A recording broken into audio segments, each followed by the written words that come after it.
নমস্কার। রবীন্দ্রনাথ ঠাকুরের লেখা হাট। মোর পাড়ার গরুর গাড়ি বোঝাই করা কলসি হাড়ি, গাড়ি চালায় বংশী বদন, সঙ্গে যে যায় ভাগ্নে মতন।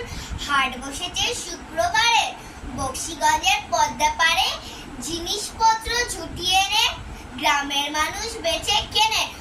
উচ্ছে বেগুন পটল মূলো, বেতের বোনা ধামা কুলো, সরষে ছোলা ময়দা আটা, শীতের রাবার নকশা কাটা, ঝাঁঝরি করা বেরি হাতা, শহর থেকে সস্তা ছাতা, কলসি ভরা এখো গুড়ে, কলসি ভরা এখো গুড়ে, মাঝি যত বেড়ায় উড়ে। অন্ধ খড়ের আটি নৌকো বেয়ে আনলো ঘাটে চাষির মেয়ে, অন্ধ কানায় পথের পরে গান শুনি